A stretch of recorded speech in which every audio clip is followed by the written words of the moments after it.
안녕하십니까. 민주정부 이슈 브리핑 최완석 연구위원입니다.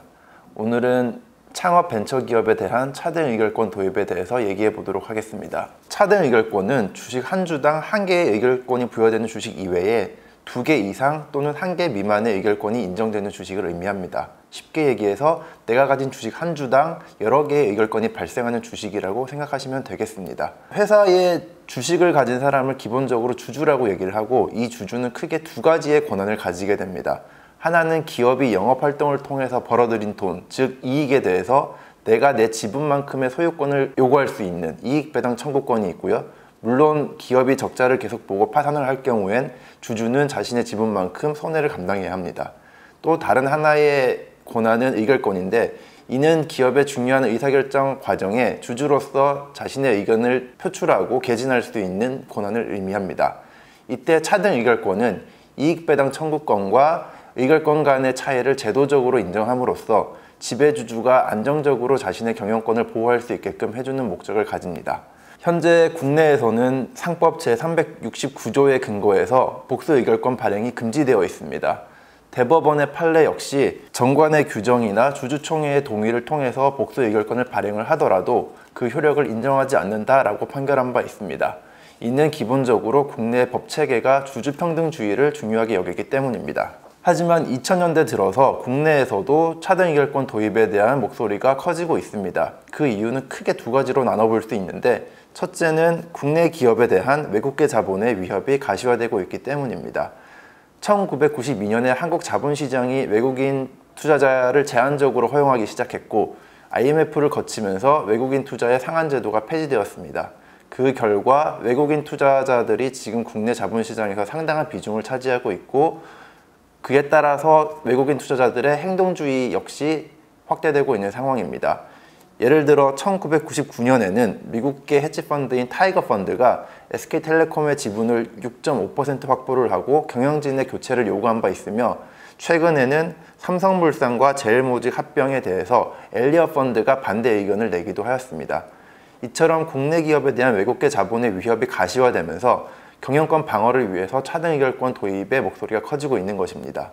한편 2번째 이유는 이와는 좀 다른데, 창업 벤처기업에 대한 자금 조달 접근성을 높이고 이를 통해서 궁극적으로 기업 성장을 촉진하기 위해서 차등제 도입이 주장되고 있습니다.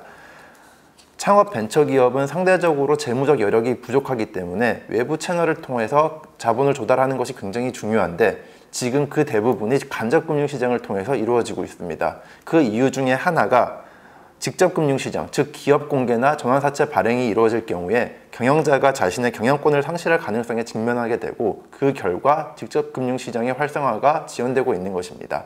따라서 차등 의결권 도입을 통해서 창업 벤처기업의 자금 조달 접근성을 높이는 것이 그 주장이라고 할 수 있겠습니다. 해외 주요국들의 사례를 좀 살펴보면 각 국가마다 상황이나 여건에 따라서 도입 여부가 구분되어 있습니다. 하지만 상당수의 국가가 차등제를 도입하고 있는 상황입니다. 예를 들어 미국이나 캐나다, 일본이 지금 차등 의결권을 도입하고 있고, 프랑스 같은 경우에는 10이어 보팅 발행을 허용하고 있습니다. 미국의 사례를 좀 더 살펴보면 2017년 기준 미국에서 신규로 상장한 124개의 기업 중 약 20%가 차등 의결권제를 도입하고 있는 것으로 조사되었습니다. 실제 미국에서는 비상장 회사가 한 주에 하나의 의결권을 기본으로 하되 정관의 변경을 통해서 차등 의결권을 자유롭게 도입할 수 있습니다. 다만 이 회사가 상장을 할 경우에는 각 증권거래소의 자체 심사를 거쳐야 하는데, 이때 기존 주주의 이익이 침해되는가에 따라서 제한적으로 상장이 허용되고 있습니다. 실제 지금 미국에서는 주요 IT 기업, 구글, 링크드인, 페이스북 등이 차등 의결권을 적극 활용하고 있는 것으로 알려져 있습니다. 이는 IT 산업이 상대적으로 다른 산업에 비해서 환경적인 불확실성이 높고 역동성이 크기 때문에 지속적인 혁신을 위해서 경영권의 안정적 확보가 중요하고, 따라서 차등 의결권이 사용되고 있다고 추정되고 있습니다. 실제 구글의 창업주들은 기업 공개 시 주주들에게 보내는 서한을 통해서 차등 의결권 제도를 통해서 장기적이고 혁신적인 전략을 추진할 수 있다고 밝힌 바 있습니다.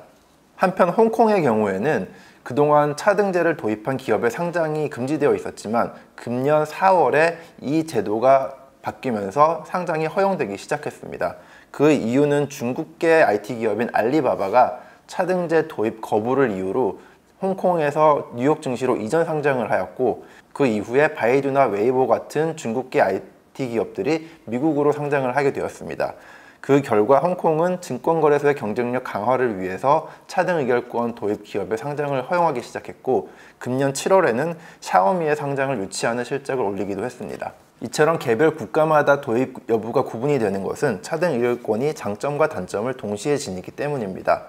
그 장점을 좀 살펴보면 우선 기업의 장기적 투자를 활성화할 수 있습니다. 차등 의결권 제도 도입을 통해서 경영자가 안정적인 경영권을 확보하게 되면 단기적인 주가 방어를 위해서 배당의 확대나 자사주 매입 등을 하지 않고 연구개발 투자 확대 등과 같이 기업의 경제적 가치를 극대화할 수 있는 장기적이고 혁신적인 전략을 추진할 수 있는 환경을 마련할 수 있습니다. 그리고 두 번째는 자본 조달의 유연화입니다.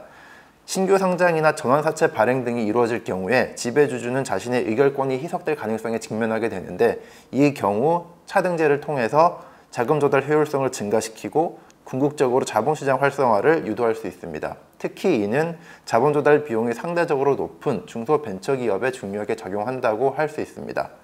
그리고 마지막은 주주 간의 상이한 선호를 반영할 수 있습니다. 주주에 따라서 이익배당 청구권에 더 관심이 높은 사람이 있고, 반면에 의결권에 더 높은 선호를 가진 사람이 있는데, 이 상이한 선호를 제도적으로 반영할 수 있는 수단을 제공해 줄 수 있습니다. 반면 단점의 경우에는 차등 의결권 도입으로 인해서 대리인 비용이 증가하고 그에 따라 기업 가치가 훼손될 가능성이 있습니다. 경영자나 지배주주는 기업 이익이 감소할 경우에 그 손해를 지분 비율에 따라 감당하지 않고 자신이 가진 이익배당 청구권만큼만 감당하기 때문에 다른 주주들에게 그 피해가 더 많이 귀속되게 됩니다. 따라서 대리인 행동이 발생할 가능성이 높아지고 그로 인해서 궁극적으로 기업 가치가 훼손될 수 있습니다. 또 다른 단점은 소액주주의 피해 발생이 가능하다는 점입니다.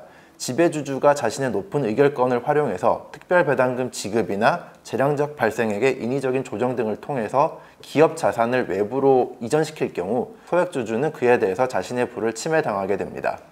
그리고 마지막은 기존 주주의 이익 침해 가능성입니다.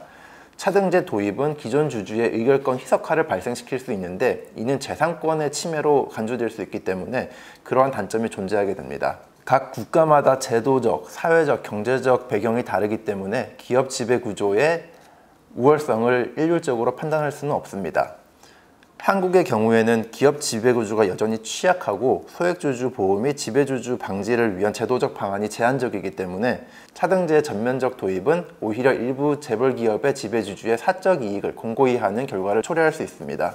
다만 기업의 성장과 일자리 창출력 제고를 위해서 비상장 창업 벤처기업에 한해 도입을 검토할 필요는 있습니다. 창업 벤처기업은 창업자의 특성, 역량, 혹은 노하우가 기업 발전의 필수적인 요소로 인식되고 있습니다. 하지만 그동안 창업자의 경영권 상실 가능성이나 고유한 아이디어와 기술의 탈취 가능성 등으로 인해서 창업 벤처기업의 대규모 자본 조달이 제한되어 왔던 것이 사실입니다. 그리고 그 결과 자본 조달의 어려움이 기업 성장에 제한적인 요인으로 작용해 왔습니다. 따라서 차등 벤처기업에 대한 차등 의결권 도입은 기업 성장에 필요한 자금 조달 접근성을 높이고 안정적인 경영 환경을 제공해 줄 수 있습니다. 이처럼 창업 벤처기업에 대한 차등 의결권 도입은 다음과 같은 측면에서 접근될 필요가 있습니다. 첫째, 기술력이 높은 비상장 회사에 대해서 차등 의결권을 제한적으로 허용하는 것이 바람직하다고 판단됩니다. 그리고 차등 의결권 도입은 상법 개정 방안보다는 벤처기업 육성 특별법이나 중소기업 기본법의 발행 근거를 마련하는 것이 보다 현실적이며, 제도의 실효성을 위해서 원칙적인 사항을 분명히 법에서 명시를 하되 구체적인 사항은 정관 개정을 통해서 창의적이고 탄력적으로 운용될 수 있도록 고민해 볼 필요가 있습니다. 그리고 마지막으로 차등제의 도입은 재산권 침해로 인한 위헌적 요소가 존재하는 만큼 원칙적으로 주총 특별 결의가 아닌 총주주의 동의를 전제하는 것이 필요하다고 생각됩니다. 이런 과정을 통해서 차등제가 도입된다면 창업 벤처기업의 성장을 촉진시키는 긍정적인 효과를 가지고 올 수 있을 거라고 생각합니다. 이상으로 창업 벤처기업에 대한 차등 의결권 도입 이슈 브리핑을 마치도록 하겠습니다.